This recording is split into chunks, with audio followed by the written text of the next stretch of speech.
Hey, what's up, guys? Welcome back. Captain here. So, finally, Apple unrevealed their new iPhone SE pricing of $399. The new iPhone SE, sticking with the rumor date, even if there was no flashy event, just a press release of the new iPhone SE. Despite what its name might have you believe, the new iPhone SE is more of a refresh of the iPhone 8 than of the original SE. You can think of its new iPhone 8 with latest chipset and a better camera and some new as well, some new colors. And the new iPhone SE has a same iPhone 8 4.7-inch Retina HD screen with True Tone and support for Dolby Vision and HDR10 playback.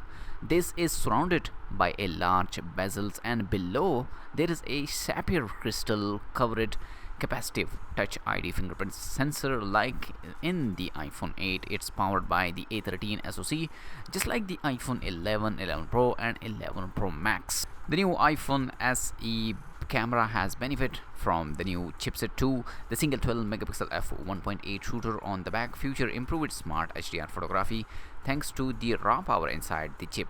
For portrait shoot, in lieu of a secondary camera, Apple has gone with something called molecular deep sensing, which uses machine learning to detect depth and faces.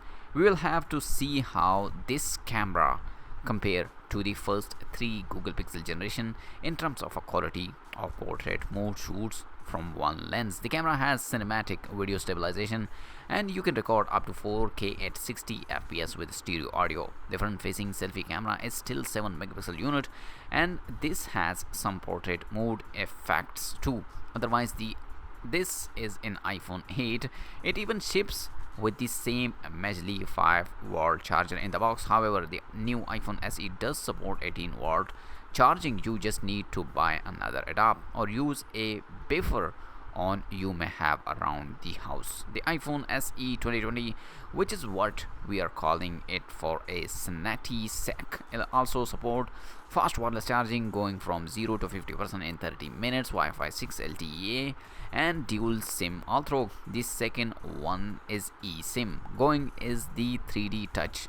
New replaced the haptic touch. It has an IP67 water and dust resistant rating, meaning it can be submerged in up to 1 meter water for a 30-minute. The new iPhone SE has grown a lot in size compared to the original SE model, but the phone have been doing that left and right for the past few years, so it may just qualify as a compact device in these days and age, depending on what you exact definition of that may be.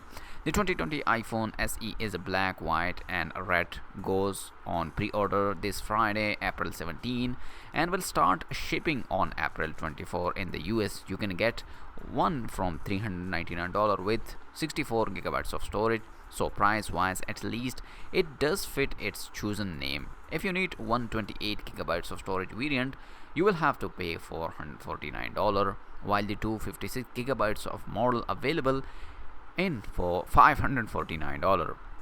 With a qualifying trade-in, you can pay just $229 for brand new iPhone SE 2020, and Apple offer installment too, starting at $9.54 per month. Across the pound, the iPhone SE start €479 and €419 respectively. So this is the full info about the iPhone new SE. Make sure to like this video and subscribe for more tech videos. I'll see you in my next video, guys. Peace out. Bye bye.